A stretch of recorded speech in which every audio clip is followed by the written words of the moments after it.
방금 읽은 말씀 가지고 부르심 그대로란 제목으로 말씀의 은혜를 나누기 원합니다. 우리 토요일 새벽에 계속 하나님의 말씀, 고린도서 말씀으로 말씀을 나누고 있습니다. 지난 시간에는 그 고린도 교회에 있었던 그 음행의 문제에 관하여 하나님의 마음이 어떤 것인지를 사도 바울을 통해서 말씀을 나눴습니다. 다른 죄들은 우리의 몸 밖에 짓는 그런 죄의 증거가 있다면 음행이라고 하는 죄는 우리 몸에 짓는 죄라는 것을 말씀하는 것을 볼 수 있습니다. 그래서 사도 바울은 우리의 몸으로 짓는 죄를 지어선 안 된다. 왜? 우리 몸이 하나님이 거하시는 거룩한 성전, 성령의 전이기 때문이라고 말씀하고 있습니다. 또한 우리를 거룩하게 세우시기 위하여 예수 그리스도께서 값을 치르셨다라는 것을 강조하는 것을 우리는 말씀을 통해서 보았습니다. 그래서 우리는 얼마짜리라고요?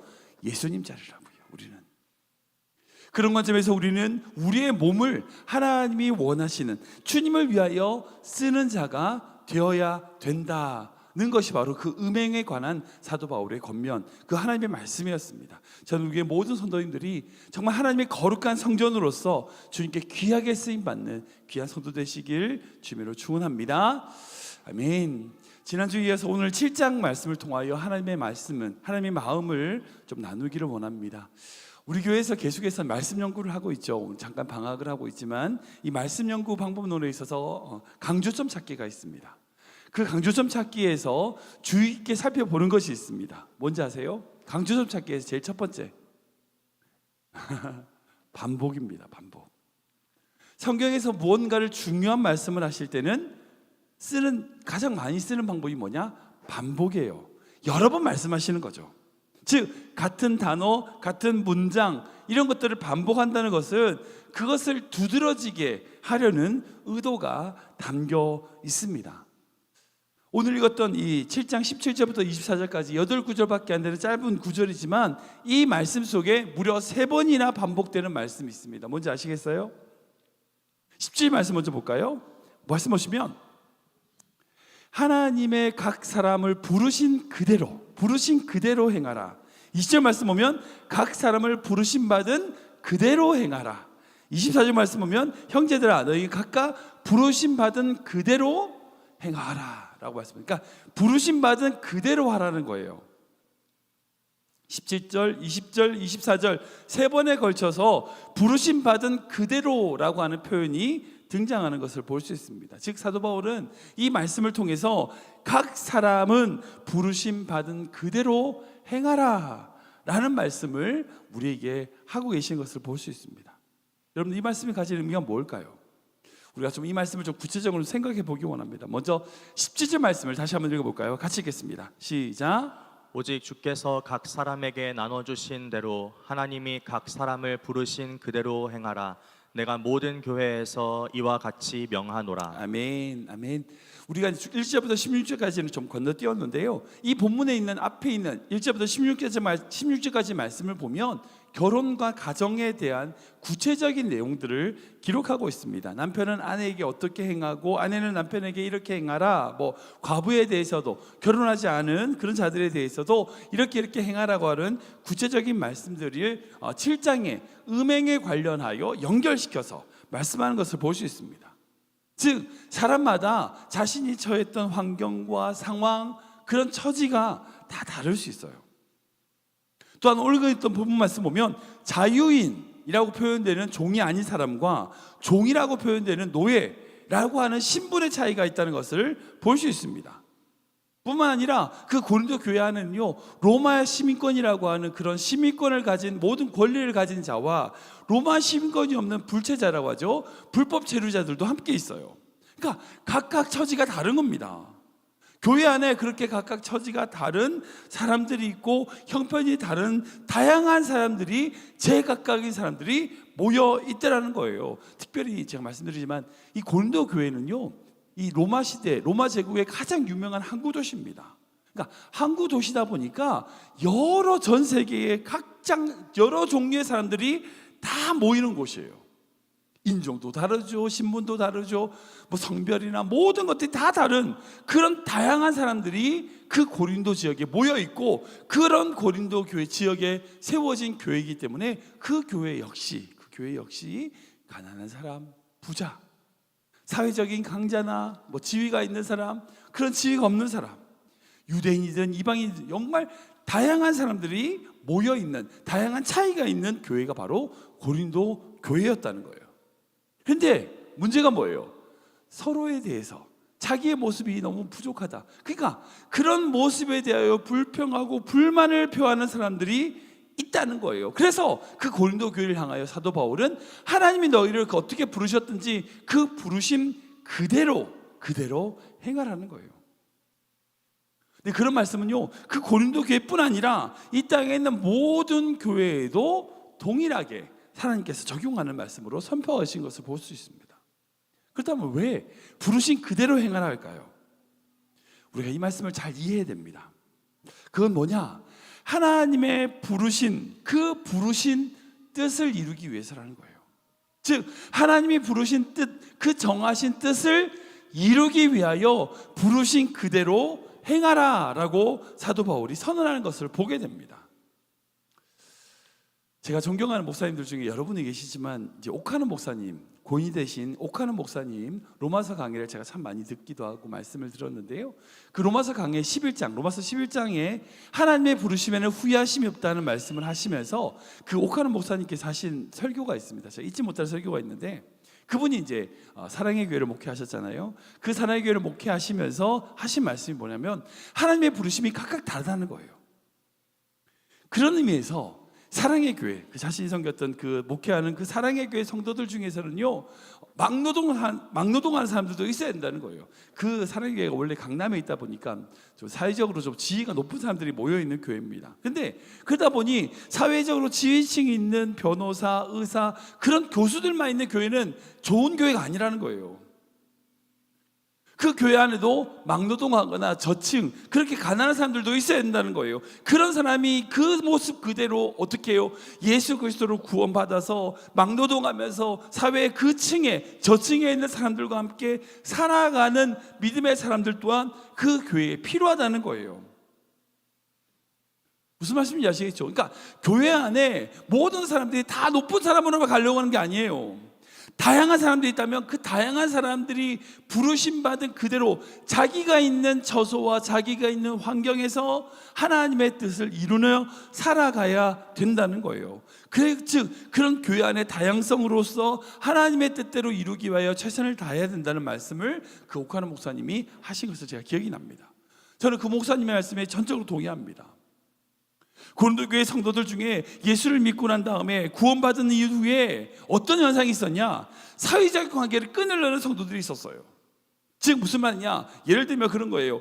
예수를 믿지 않는 배우자와 결혼한 사람이 자기의 배우자가 예수를 믿지 않는다는 이유로 이혼을 하는 거예요. 독신으로 바꾸는 겁니다. 노예 출신인 그런 성도가 자기의 주인은 자기 그 육신적인 자기의 육신이 아니라 예수님이다 라고 말해서 노예로서 자기가 해야 될 일을 하지 않는 거예요. 일상적인 노동을 포기하는 겁니다. 즉 자신이 그리스도인으로 부르심 받았기 때문에 그의 모든 환경들을 억지로 바꾸려는, 자기의 주관대로 바꾸려는, 그런 환경을 바꾸려는 시도들이 그 교회 안에 있었다는 거예요. 그런 모습은 복음이 지향하는 삶의 방식과 다른 겁니다. 자기를 부르신 그 자리에서 주님을 위하여 살아가는 것이 너무나 중요한데 그 자리를 바꾸는 것이 목표가 되는 거예요. 여러분 그게 아니죠. 그게 아닙니다. 물론 죄의 자리가 있다면 그 죄의 자리를 떠나는 것은 맞죠. 맞아요. 그렇지 않다면 그 죄의 자리가 아니라면 그 하나님의 부르신 그 자리에서 주님을 위하여 최선을 다하여 살아가는 것, 이게 필요하다는 거예요. 그게 필요하다는 거예요. 그 사도 바울은 할례를 예로 들고 있어요. 우리 18절 말씀 볼까요? 같이 읽겠습니다. 시작. 할례자로서 부르심을 받은 자가 있느냐? 무할례자가 되지 말며 무할례자로 부르심을 받은 자가 있느냐? 할례를 받지 말라. 아멘. 사도 바울은 그 당시 고린도 교회 안에 있었던 가장 큰 분열의 원인이었던 할례 문제를 언급하면서 심지어는 할례를 받냐 안 받냐 굳이 받으러 가지 마라, 견언해야지 말라라고 말씀하고 있어요. 당시 고린도 교회 안에 유대인들은 구원의 증거로서 할례가 있어야 된다. 그래서 예수를 믿게 됐다면 할례를 받아야 된다라고 주장하는 사람들이 있었어요. 뿐만 아니라 반대로 할례가 필요 없다고 주장하는 사람들이 유대교 전통인 그 할례를 무시하고 없애려고 하는 그런 주장을 하는 사람들도 있었다는 거예요. 그런 극단적인 사람들이 양쪽에 극단이 있는 거예요. 그런 상황 속에서 사도 바울이 뭐라고 해요? 할례를 받든지 안 받든지 그게 중요한 게 아니라는 거예요. 중요한 건 뭐냐? 하나님의 말씀을 따르는 거예요. 19절 말씀 볼까요? 같이 읽겠습니다. 시작. 할례 받는 것도 아무것도 아니요 할례 받지 아니하는 것도 아무것도 아니로되 오직 하나님의 계명을 지킬 따름이니라. 아멘.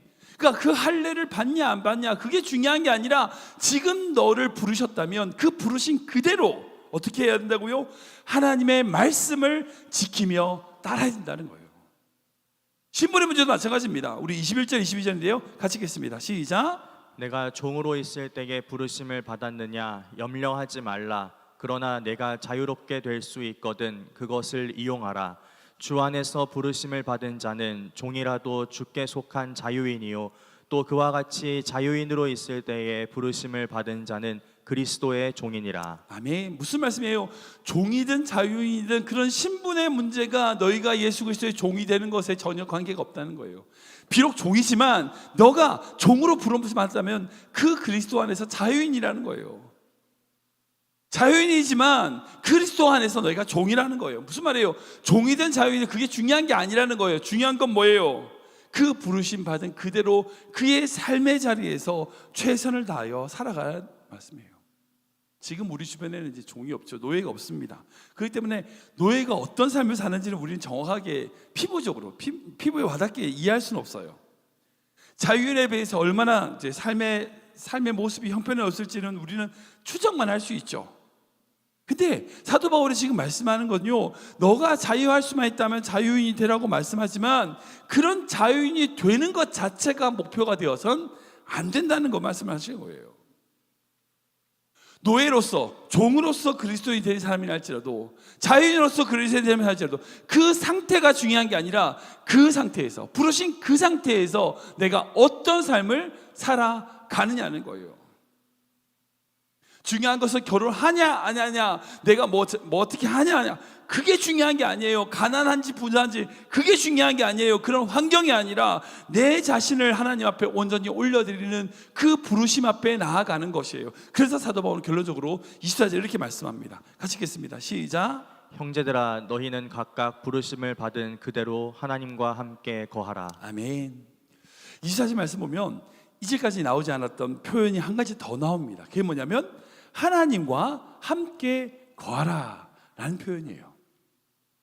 즉 너희가 부르심을 받았다면 그 부르심 상태가 노예든 자유인이든 독신이든 결혼을 했든 뭐 부자든 가난하든 할례받든 할례받지 않았든 가난한 사람이든 어떤 사람이든지 간에 어떻게 해요?